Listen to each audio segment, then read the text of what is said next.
السلام علیکم ورحمۃ اللہ وبرکاتہ۔ الحمد للہ نحمده ونستعینه ونستغفره ونؤمن به ونتوکل علیہ ونعوذ باللہ من شرور انفسنا ومن سیئات اعمالنا من يهده الله فلا مضل له ومن يضلله فلا هادي له ونشهد أن لا إله إلا الله وحده لا شريك له ونشهد أن سيدنا ونبينا ومولانا محمدا عبده ورسوله صلى الله تعالى عليه وعلى آله وأصحابه وبارك وسلم تسليما كثيرا كثيرا أما بعد فأعوذ بالله من الشيطان الرجيم بسم الله الرحمن الرحيم وجعلوا لله مما ذرأ من الحرث والأنعام نصيبا فقالوا هذا لله بزعمهم وهذا لشركائنا فما كان لشركائهم فلا يصل إلى الله وما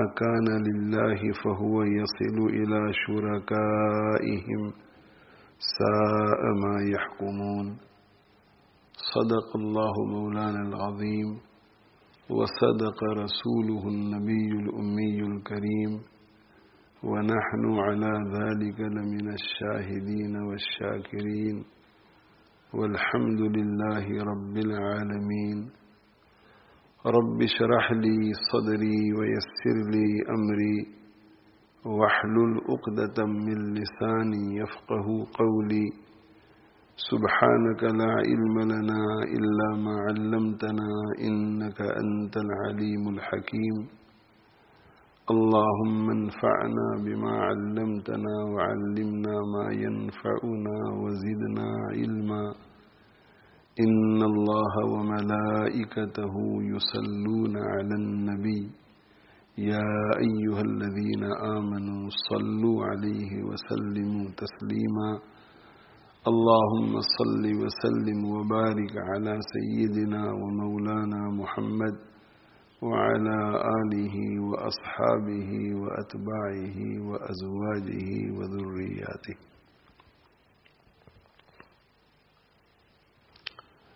یہ سورۃ الانعام کی ایک آیت ہے جس کی تلاوت کا شرف حاصل ہوا۔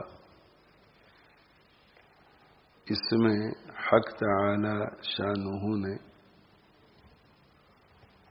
کفار مکہ اور مشرکین مکہ کی ایک بری عادت، ایک بری خصلت کا ذکر فرمایا ہے۔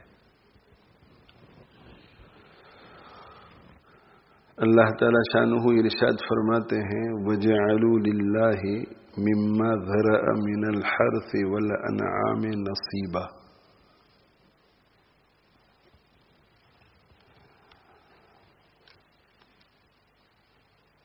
وہ مقرر کرتے ہیں اللہ کے لیے ایک حصہ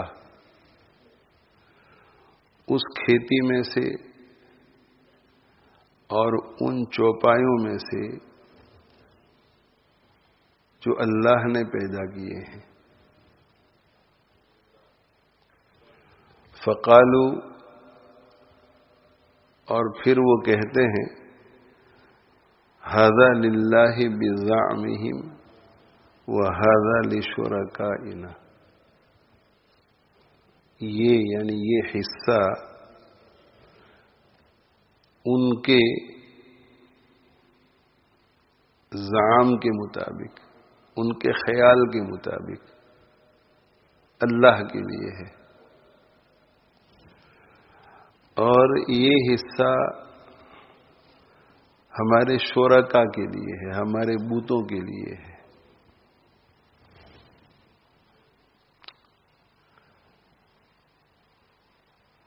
اس کی وضاحت یہ ہے کہ ان کے پاس جو چوپائے ہوتے تھے، ان کے پاس جو کیٹلز ہوتی تھی، جانور ہوتے تھے، گائیں، اونٹ، بکریاں،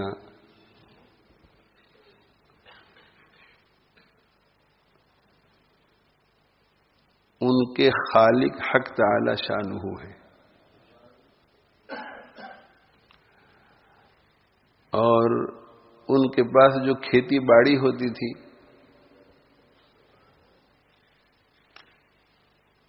تو اس کھیتی باڑی کے خالق بھی اللہ ہیں، اور اس کھیتی باڑی میں جو پیداوار ہوتی تھی اس کے خالق بھی حق تعالی شانہ ہے۔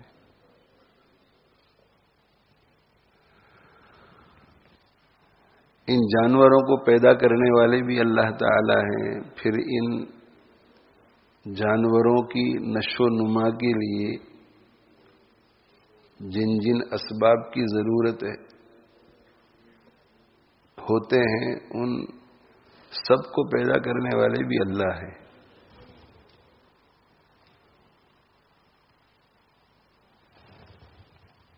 پیداوار جس زمین میں ہوتی ہے اس زمین کو پیدا کرنے والے بھی اللہ ہے، اس میں جو بیج ڈالے جاتے ہیں ان بیجوں کے خالق بھی اللہ تعالی شانہ ہیں، اور کھیت کو جو پانی دیا جاتا ہے اس پانی کے خالق بھی حق تعالی شانہ ہیں۔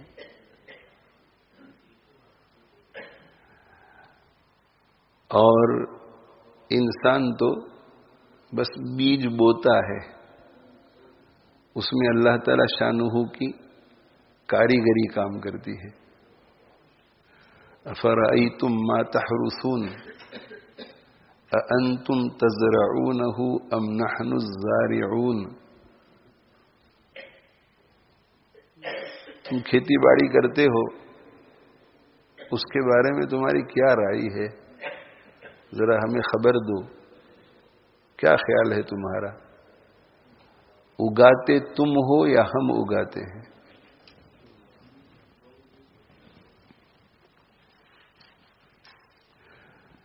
افرأیتم الماء الذی تشربون، وہ پانی جسے تم پیتے ہو اس کے بارے میں ذرا ہمیں خبر دو، کیا رائے ہے تمہاری، کیا خیال ہے؟ اانتم انزلتموہ من المزن ام نحن المنزلون، اس پانی کو تم نے بادلوں سے اتارا ہے یا ہم اتار رہے ہیں؟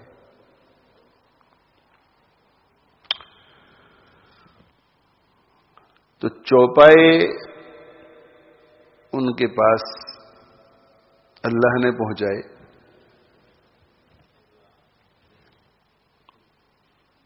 ان کی ملک میں جو چوپائے پہنچے اس کے لیے سارے اسباب اللہ نے پیدا کیے، اگر خرید کر لائے ہیں تو پیسے اللہ نے پہنچائے، پہلے ہی سے ان کے گھر میں ہیں گائیں، بھینس، اونٹ، بکریاں،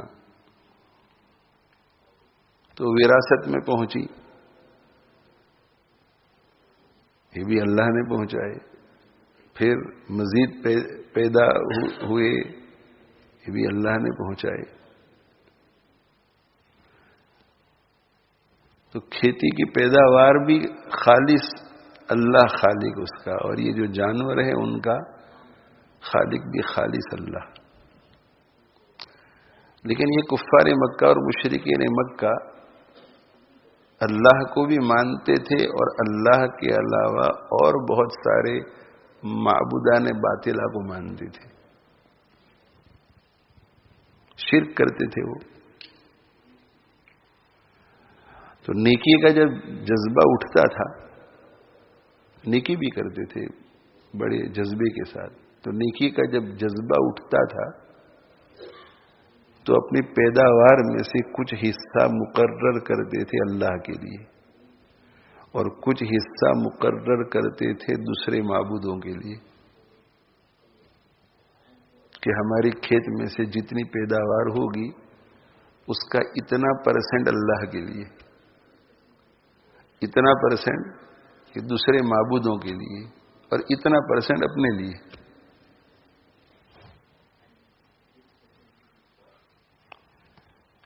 یہ ہمارے پاس جانور ہیں، ان جانوروں میں سے یہ گائے جو ہے یہ اللہ کے لیے ہے، اسے ذبح کریں گے، ذبح کر کے اللہ کے نام پر گوشت تقسیم کریں گے۔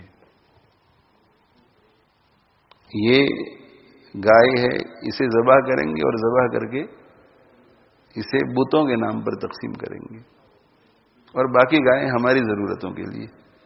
اس طرح تقسیم ہوتی تھی۔ کبھی یہ کہ یہ گائے ایک ذبح کرتے ہیں، اس اونٹ کو ذبح کرتے ہیں، اس کا اتنا گوشت اللہ کے لیے، اتنا گوشت بتوں کے لیے، اور اتنا گوشت ہمارے لیے۔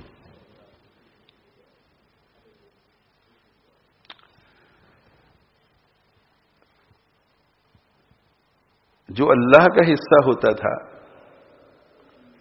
وہ تقسیم ہوتا تھا غریبوں پر، مسکینوں پر، مسافروں پر، حاجت مندوں پر۔ جو بتوں کا حصہ ہوتا تھا وہ تقسیم ہوتا تھا بتوں کے پجاریوں پر، اور بتوں کی اور بت جہاں جہاں ہوتے تھے ان مراکز کی خدمت کرنے والوں پر۔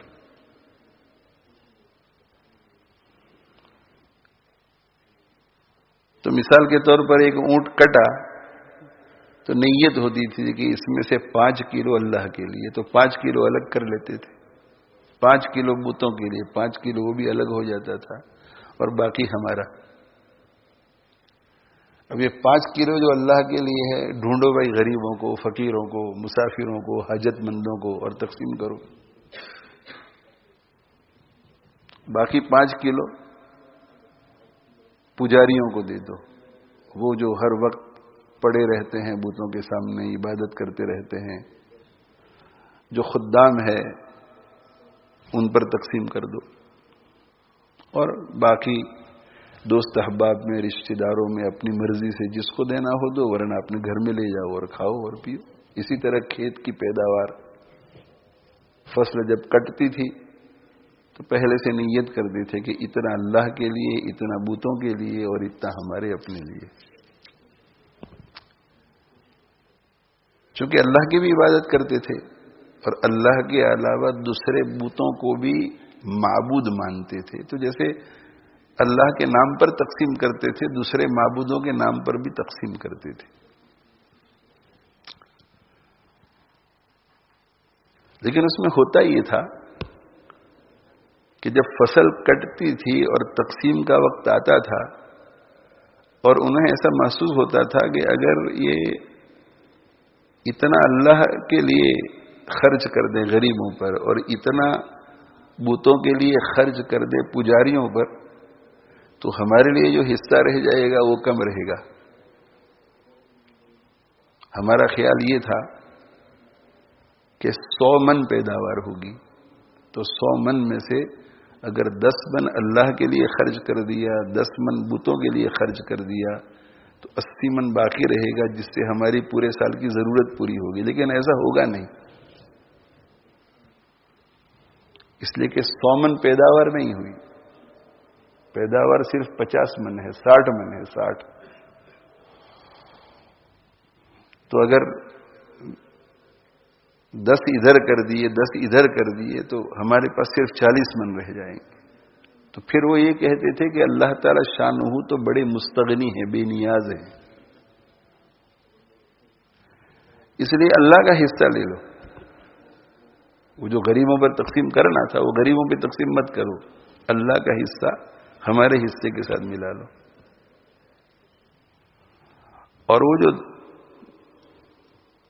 10 من بتوں کے نام پر مقرر تھا وہ پجاریوں کو پہنچا دو، خادموں کو پہنچا دو۔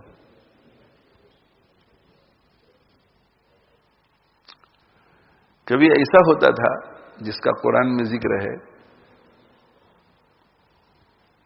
کہ 10 من ادھر کر لو، 10 من ادھر کر لو، 10 کلو گوشت ادھر کر لو، 10 کلو گوشت ادھر کر لو، تو اس طرح کی جب تقسیم ہوتی ہے تو کبھی کبھی تقسیم کرتے کرتے ادھر کا ادھر گر جاتا ہے تھوڑا بہت، اور کبھی کبھی ادھر کا ادھر گر جاتا ہے. تو اللہ جل جلالہ وعم نوالہ کے حصے کا اگر بوتوں والے حصے میں گر جاتا،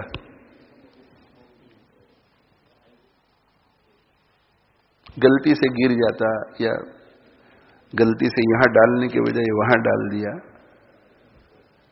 تو کہتے کہ اللہ بے نیاز ہے، اللہ کو تو ضرورت نہیں ہے، تو اب اس میں گر گیا ہے تو رہنے دو. لیکن بتوں والا حصہ اگر اس میں سے کچھ ادھر گر جاتا تھا تو حساب کر کے نکال لیتے تھے.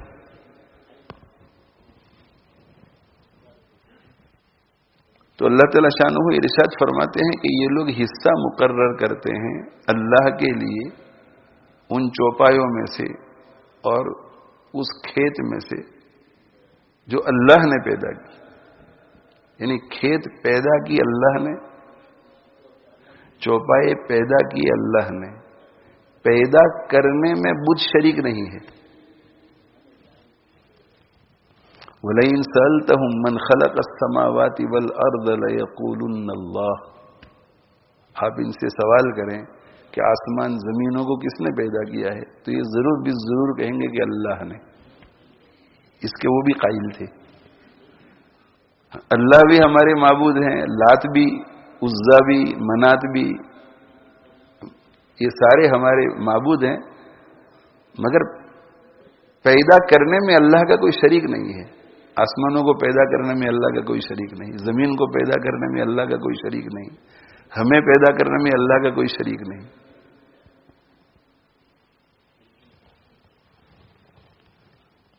ارونی ماذا خلقوا من الارض. اللہ تعالیٰ شانہ ارشاد فرماتے ہیں کہ مجھے تم دکھلاؤ کہ زمین کے کس حصے کو انہوں نے پیدا کیا ہے. ام لہم شرک فی السماوات. یا آسمانوں کو پیدا کرنے میں ان کا کچھ حصہ ہے؟ نہیں، بالکل نہیں. وہ بھی مانتے تھے، یہ ان کا عقیدہ تھا کہ خالق صرف ایک ہے. خالق بھی معبود ہے اور یہ سب بھی معبود ہے، مگر خالق ایک ہے.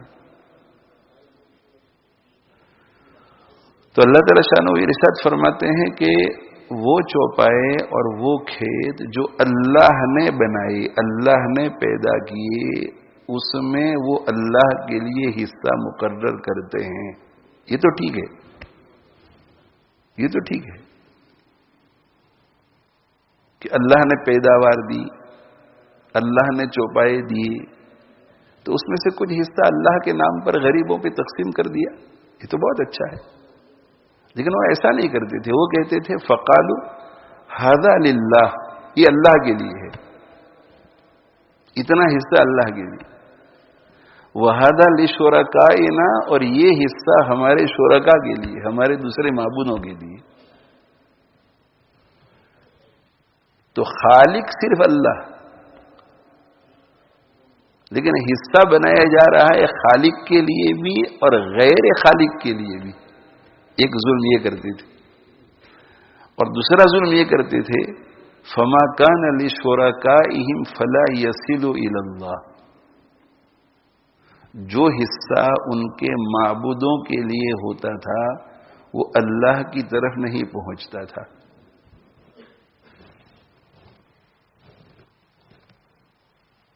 جو حصہ ان کے معبودوں کے لیے ہوتا تھا وہ اگر اللہ والے حصے کے ساتھ مکس ہو جاتا تھا تو وہ نکال کر لے لیتے تھے کہ یہ تو معبودوں کا حصہ ہے. اور وما کان للہ فہو یسیر الی شرکائہم، لیکن جو اللہ کا حصہ ہوتا تھا وہ ان کے شریکوں تک پہنچ جاتا تھا. اللہ کا حصہ اگر ادھر گر جاتا تھا تو کہتے تھے کہ اب رہنے دو، اللہ تو بے نیاز ہے، اللہ مستغنی ہے.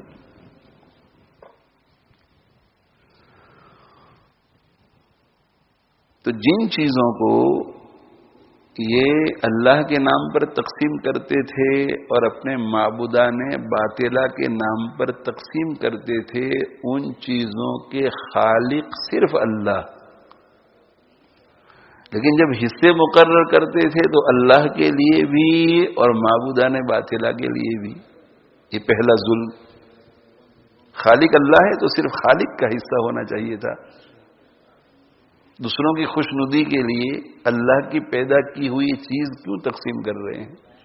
اللہ ہی کے نام پر سب کچھ تقسیم ہونا چاہیے تھا. اور دوسرا ظلم یہ کرتے تھے کہ اگر اللہ والا حصہ وہ معبودان باطلہ والے حصے میں گر جاتا تھا تو کہتے تھے کہ ٹھیک ہے رہنے دو، اللہ تو بے نیاز ہے، اللہ کو ضرورت نہیں. لیکن معبودان باطلہ والا حصہ اگر ادھر گر جاتا تھا تو وہ حساب کر کے لے لیتے تھے. اللہ تعالی شانہ ارشاد فرماتے ہیں کہ ساء ما یحکمون، وہ فیصلہ برا ہے جسے یہ کر رہے ہیں. یہ جو فیصلہ کر رہے ہیں، جو انصاف کر رہے ہیں، یہ برا ہے. اول تو یہ کہ معبودان باطلہ کے لیے کوئی حصہ ہی نہیں ہونا چاہیے تھا. لیکن چلو بھائی، اگر آپ نے ان کے لیے حصہ مقرر کیا تو ایسا تو ہرگز نہیں ہونا چاہیے تھا کہ ان کا حصہ اگر اللہ کے حصے میں آ گیا تو واپس لے لیا، چلو بھائی یہ بھی ٹھیک ہے. لیکن اللہ کا حصہ اگر ان کے حصے میں آ گیا تو آپ نے یہ کہہ دیا کہ اللہ کو اس کی ضرورت نہیں. برا فیصلہ ہے، یہ طریقہ برا ہے، جسٹس نہیں ہے. یہ مذمت بیان کرتے ہیں حق تعالی شان.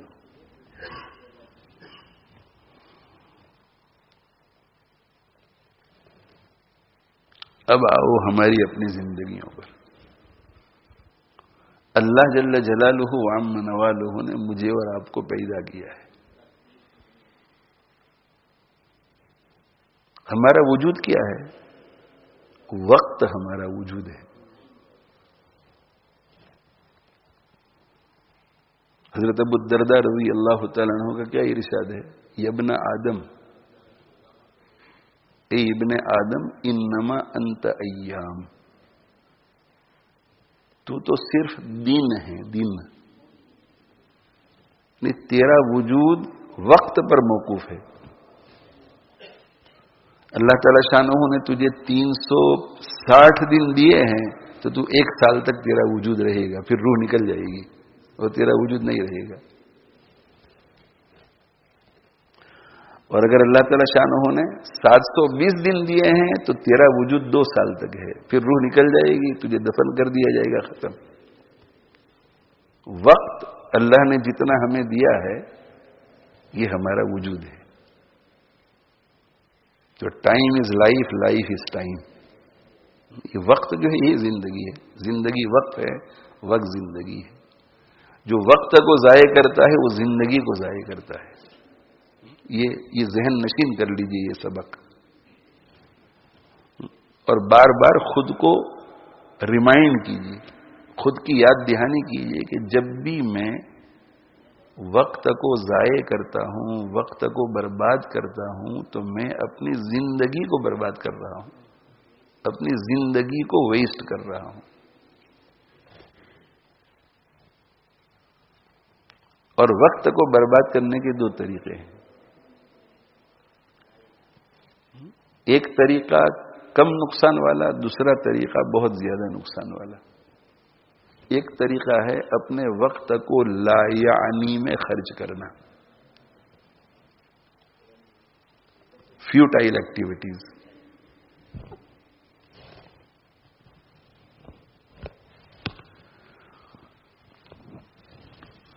ایسے کاموں میں خرچ کرنا جن کا نہ دنیا میں کوئی فائدہ ہے نہ آخرت میں. گپ شپ کی مجلس ہے، ہنسی مذاق ہو رہی ہے، ایران توران کی بات ہو رہی ہے، ہند سندھ کی بات ہو رہی ہے، پالیٹکس کی باتیں بہت چلتی ہے ہماری مجلسوں میں. جن کو سپورٹس کا شوق ہوتا ہے گھنٹے 2 گھنٹے تک وہ سپورٹس پر تبصرے ہوتے رہتے ہیں. لا یعنی، لا یعنی مباح ہے، پرمیسیبل ہے. لا یعنی پرمیسیبل ہے، گناہ کا کام نہیں ہے. لیکن لا یعنی گناہ تک لے جاتی ہے. لا یعنی گناہ تک پہنچانے والی چیز ہے. تو جو گناہ تک پہنچانے والی چیز ہو اس سے بچنا چاہیے.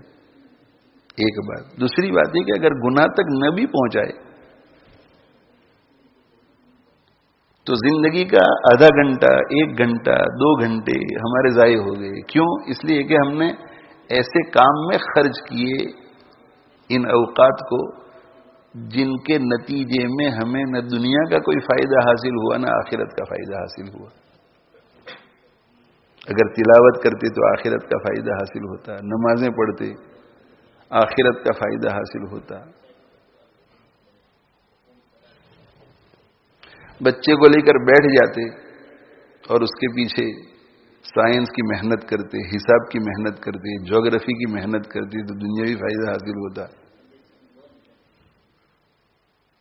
ورزش کرتے تو دنیاوی فائدہ حاصل ہوتا، ہمارا جسم ٹھیک ٹھاک رہتا. تو ہر وہ کام جس میں نہ دنیاوی فائدہ ہے نہ اخروی فائدہ، اسے لا یعنی کہتے ہیں. اور نبی صلی اللہ علیہ وآلہ وسلم کے ارشاد سے ہمیں معلوم ہوتا ہے کہ اگر کوئی شخص اپنے دین کو، اپنے اسلام کو اچھا، عمدہ، خوبصورت بنانا چاہتا ہے تو اس کے لیے ضروری ہے کہ وہ زندگی کو لا یعنی سے پاک کرے. من حسن اسلام المرء ترکہ ما لا یعنیہ.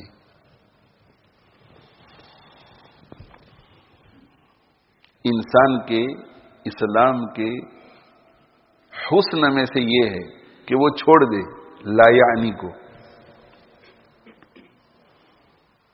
اس لیے کہ وہ 2 گھنٹے آپ کے ضائع ہو گئے.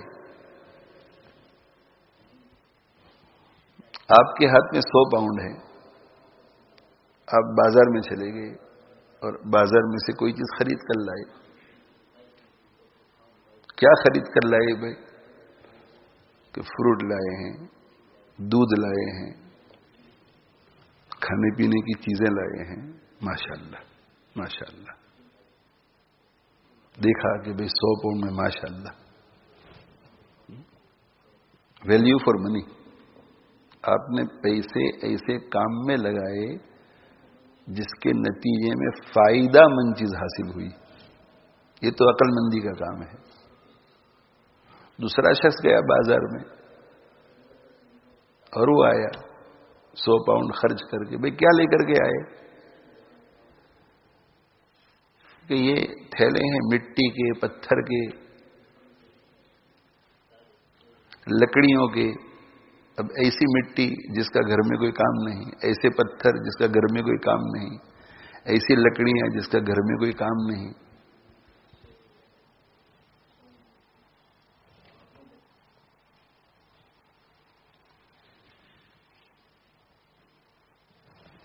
اور تیسرا آدمی گیا، وہ 100 پاؤنڈ خرچ کر کے آئے. بھائی کیا لے کر کے آئے آپ؟ تو کہا سانپ بچھو خرید کر لے آیا. یہ جو بکسز ہیں اس کو کھولیں گے تو اس میں سانپ اور بچھو ہوں گے.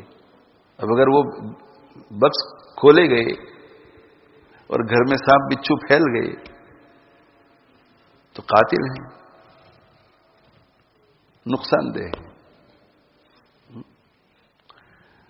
پہلے شخص کے بارے میں سب کیا کہیں گے کہ 100 پاؤنڈ کو کار آمد بنایا، مفید بنایا، فائدہ مند بنایا، سود مند بنایا، بہت اچھا کام کیا، ہوشیار ہے، عقل مند ہے.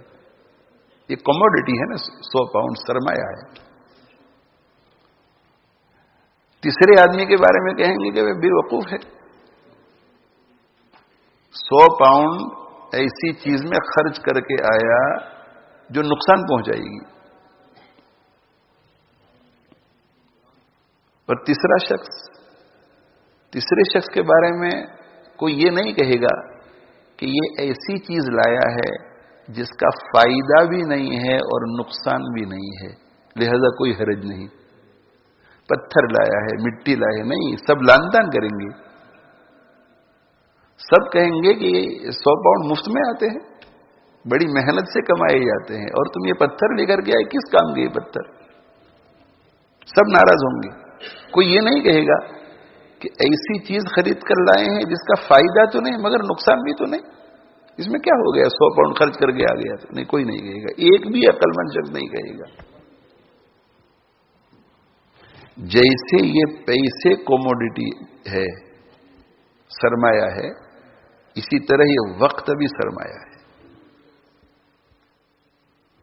یہ وقت بھی سرمایہ ہے. اللہ جل جلالہ عم نوالہ نے یہ وقت ہمیں دیا ہے تاکہ اس وقت کو خرچ کر کے ہم اپنی آخرت کے لیے چیزیں جمع کریں. اور ہم بھی 3 حصوں میں تقسیم ہو جاتے ہیں. کچھ لوگ وہ ہیں جو ان اوقات کو مفید کاموں میں خرچ کرتے ہیں. ایک ایک دن میں ایک ایک قرآن ختم کرتے ہیں، ایک ایک دن میں 2 قرآن ختم کرتے ہیں، ایک ایک دن میں 3 قرآن ختم کرنے والے بھی گزرے ہیں. 20 سال تک ایک ایک قرآن ختم کیا روزانہ، 60 سال تک ایک ایک قرآن ختم کیا روزانہ. 200 رکعت روزانہ پڑھنے والے گزرے ہیں، 300 رکعت نفل پڑھنے والے گزرے ہیں، 500 رکعت پڑھنے والے. یہ وہ لوگ ہیں جنہوں نے اپنے وقت کا صحیح استعمال کیا. جیسے پیسے کا صحیح استعمال کریں گے تو کہیں گے بہت اچھا کیا آپ نے، صحیح جگہ پہ آپ نے پیسے خرچ کی. حضرت شیخ الحدیث مولانا زکریا صاحب رحمۃ اللہ علیہ فرماتے ہیں کہ جب میں چھوٹا تھا تو ابو جی کبھی کبھی بہت خوش ہوتے تھے تو میری کسی کارکردگی پر خوشی میں مجھے پیسے دیتے تھے، جیسے بچوں کو پیسے دیتے ہیں، اور پیسے دے کر تربیت خوب کرتے تھے ابو. تو پوچھتے تھے کہ زکریا کیا کرے گا؟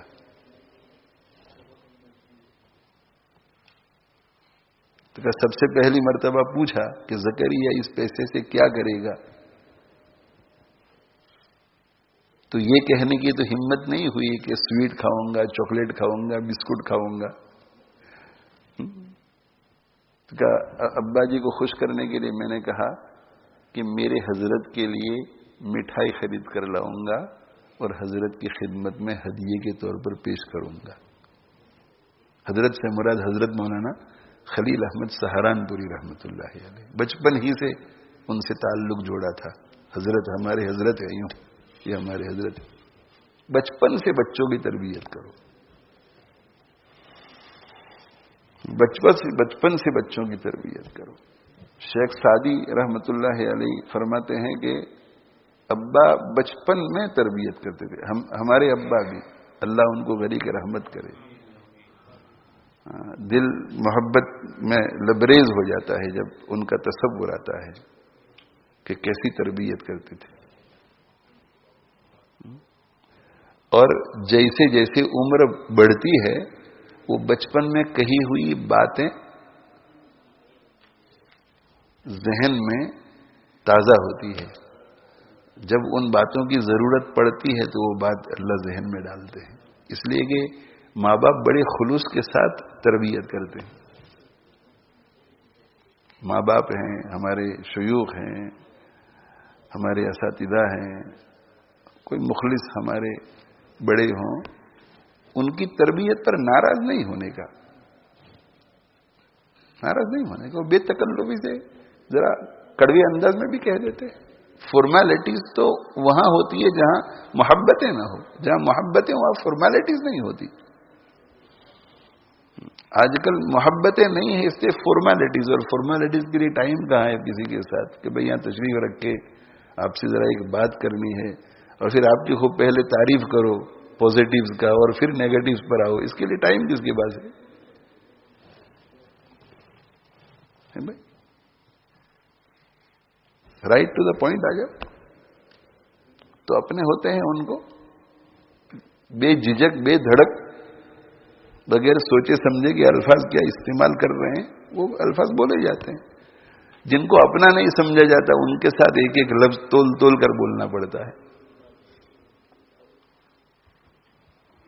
تو اگر کوئی ہماری تربیت کرنے والا ہو، ہماری غلطیاں نکالنے والا ہو، ہمیں ٹوکنے والا ہو، تو اللہ کا شکر ادا کرنا چاہیے کہ کوئی ہے، ہمارے سروں پر کوئی ہے جس کو ہماری فکر ہے. تو بچپن سے اپنے بچوں کی تربیت کرو، ان کو موبائل کے حوالے مت کرو، ان کو دوستوں کے حوالے مت کرو.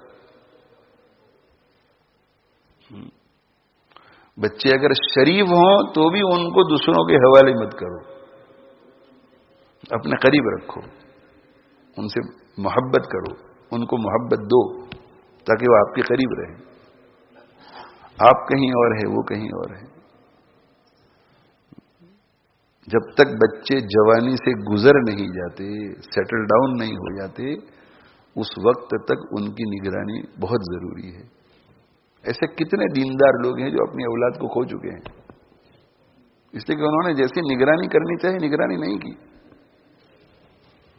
بعضوں کا مقدر ہوتا ہے، مگر جیسی نگرانی کرنی چاہیے اکثر وہ ہوتے ہیں کہ جو نگرانی نہیں کرتے، وقت نہیں دیتے اپنی اولاد کو.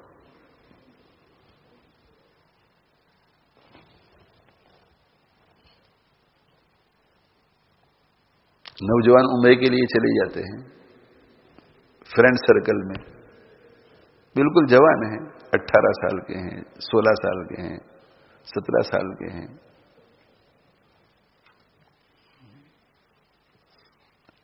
تو ہمیں اپنے بیٹے کی نیکی اور شرافت پر اتنا زیادہ اعتماد بھی نہیں کرنا چاہیے، اسے شک کی نگاہ سے بھی نہیں دیکھنا چاہیے، مگر اتنا زیادہ اعتماد بھی نہیں کرنا چاہیے کہ ہمیں پتہ نہ ہو کہ گیا کس کے ساتھ ہے.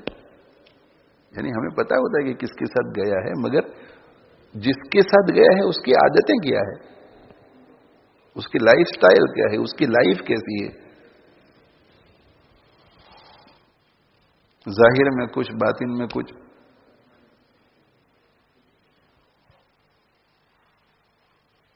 وہاں حرمین شریفین میں جا کر کے وہ کیا کر رہے ہیں؟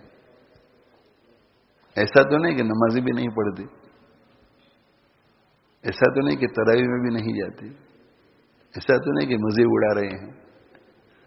اور آج وہاں گئے، کل پھر ٹرکی کا کہیں گے نزول. ٹرکی بھی اسلامی ملک ہے اور مسلمانوں کا ملک ہے. اسلامی ملک تو دنیا میں مشکل سے ملے گا، مسلمانوں کا ملک ہے اور وہاں بھی کچھ زیارات وغیرہ ہیں، چلو یہ بھی اچھا ہے. پھر نیچے اترتے اترتے وہ کہے گا کہ فرینڈز کے ساتھ پیرس جا رہا ہوں. اب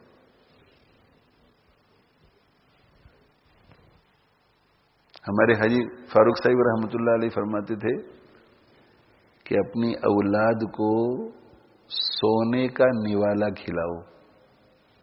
نوالا یعنی لقمہ، سونے کا نوالا کھلاؤ مگر نظر ان پر شیر کی رکھو. کیا مانا شیر کی نظر؟ ڈراتے دھمکاتے رہو؟ نہ، یہ مراد نہیں. شیر جب شکار کرتا ہے، ایک مرتبہ شکار پر نظر اس کی پڑ جاتی ہے اور یہ فیصلہ کر لیتا ہے کہ اس جانور کو شکار کرنا ہے، تو جب تک وہ شکار نہیں کرتا اس وقت تک ادھر ادھر نہیں دیکھتا. اس کا مطلب یہ کہ ہر وقت اپنی اولاد پر نظر رکھو کہ کہیں کوئی غلط کام تو نہیں کر رہا ہے.